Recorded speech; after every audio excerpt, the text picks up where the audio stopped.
Tyson to pick up a load that was supposed to deliver in Sugar Creek on Friday. And I was just sure that we were going to go sit and spend all day in Storm Lake because the drop dead time wasn't until that night. And then even after we got picked up, we were going to come down to Sugar Creek, and it was going to be a day and a half before we could get unloaded down there too. I am very happy to announce that I was completely 100% wrong on both counts. It actually turned out to be pretty damn nice, because as soon as we got to Storm Lake, our load was already ready already. So we grabbed it on Thursday morning, and drove it down to Sugar Creek. And we got to Sugar Creek 18 hours before our scheduled delivery appointment. And they got us unloaded about 10 p.m. And our appointment wasn't until noon on Friday. So, miracles sometimes do happen. And it couldn't have happened at a better time, because that meant that we had the whole entire day Friday to get things done that we needed to get done, like title his motorcycle. We got that taken care of. We filed for the title on our daughter's motorcycle. Other small errands we got done that day. Yeah, we took the bike to Pittsburgh and got new tires put on, new brakes put on. But that meant that he got to ride all weekend. But Monday afternoon, it started blowing. So the bike, for most of Monday and Tuesday, the bike just sat in the shop because 25-mile-an-hour steady winds with 50-mile-an-hour gusts. That's not fun on a lightweight bike. Learning all kinds of new things about the new bike. That brings us back around to today, which, as it was Wednesday, normally we would be headed out to Lyons to pick up a load of salt, but not today. We are actually headed up to Lee's Summit today, Lee's Summit, Missouri, just outside Kansas City. And we are picking up, we don't really know. I'm not sure what it is. It's a bomb guards load. So It's a Midstates packaging or something like that is where we're going. Midstates distributing. Yeah. So it's going to be a little bit of everything. Yeah, we have picked up all kinds of stuff there. I think our scheduled appointment time is anytime after 11 today, and then we got to be in Sioux City tomorrow. Yeah, we'll be in Sioux City tonight. So Yeah, not we're worried about any of that. And then I don't know where we're going from there, but I'm sure that we are all waiting with bated breath to see where we do go. Because, like I said, there's storms coming in tonight. They're supposed to be in Omaha about 1 o'clock this afternoon, so... Now the Rockies, all through the Rocky Mountain area, are getting snow. It's bound to be an interesting week, so let's see where it takes us.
So long in the office. Waiting on paperwork. Really? Yeah. So we got it picked up, and it's only just under 19,000 pounds total what we have in the box, and it's not great. It's not great. The wind today, I think we'd rather have about 45,000 pounds on the box, but it is what it is. We could be empty, so I guess we can be grateful for that.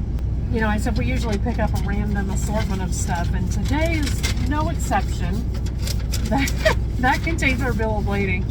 All of that. Each one of those is a different pallet. There's 17, 18 pallets. 27 pallets. Oh, 27 pallets. So we have some double stacked. Oh, okay. So each one of those papers is in its own little packing slip envelope thing. And that's how it goes here at Midstates. So let's go see how much worse the weather's gonna be. Technical difficulties. Let's go see how much worse the weather's gonna be as we get further north. Yay!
That is us done with this load. We dropped it here at the Mom Cars Drop Yard and are headed out on our next journey, which, by the way, we got load information while we were en route up here today.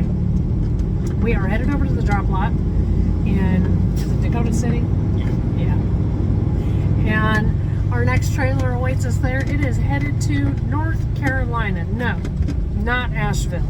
It will not be going there. It's going to, what did you say? Henderson, that's right. Which is Walmart. All I know is that it's still Wednesday, and that load has to deliver at 5 a.m. on Saturday. So it's going to be, what is it, 1,300 miles, something like that? So it's going to be kind of a not a tight trip, but it's going to be. It's not going to be easy going. Ain't no goofing off. Yeah, ain't no goofing off. That's a good one. So, yeah, as far as the weather on the way up here, it got kind of snarly up around St. Joe. And we did see a couple of tractor trailers that looked like they might have been blown over into the ditches. But as for us, we just got a good power washing. The windshield's extra clean. So, we are going to head east and boogie woogie all the way till I don't know what time tonight, but we'll see. Not very much further. Yeah. However far it is, dinner is waiting at the other end of that. So we'll see you guys later.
showed up at about 3:45 and really just didn't have any issues.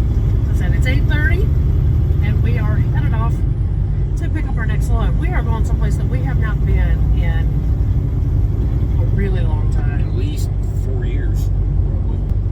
We're going to a town called Tar Heel, North Carolina. We are headed to Smithfield. All I know is that it's supposed to be back in Illinois on Monday. Because it's Saturday. The load plan has some interesting information on it. What did it say? The early pickup time is 1900 and the late pickup time is noon. On the same day. Yeah. So they either got it backwards, or they meant midnight and just put in noon. Something's messed up. I don't know. It's going to take us a couple hours to get there. We'll see.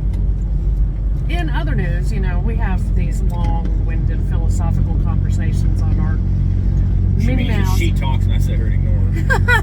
No, he doesn't ignore me. This time he kind of got engaged on this one because it was a little interesting. We started talking about, you know, when you make a bonfire, you can't really stand very close to it because it's really hot. Now, put that into relationship to the sun, especially in the summertime, that's really hot. Okay, so then it got me thinking, well, just how far away is that? And how many times could you run around the world to equal that distance?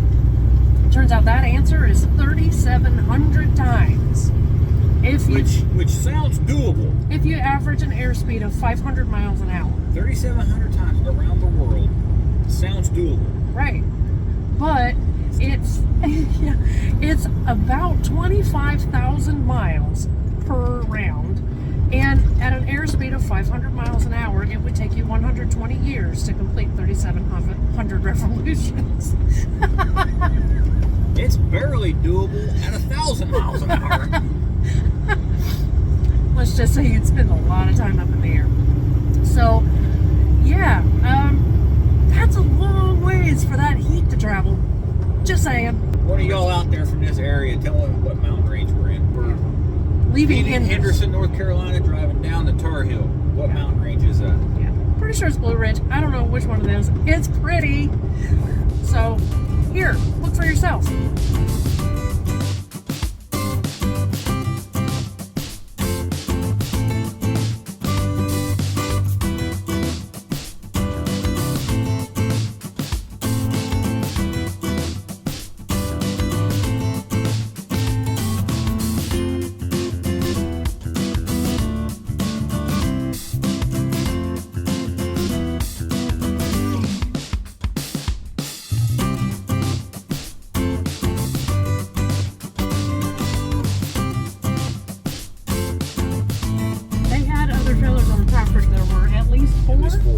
Yeah, 3 on the road that were ready to go, and 1 that was in the door. And guess which one we got? On the one that was in the freaking door. 5 hours. I don't even know. It is 4:30 locally. 4:30 local time, and we are headed out of the gate. We've got 5 hours of drive time. But yeah, we ain't going very far to that. Yeah. So let's ease on down the road. I'll see you later.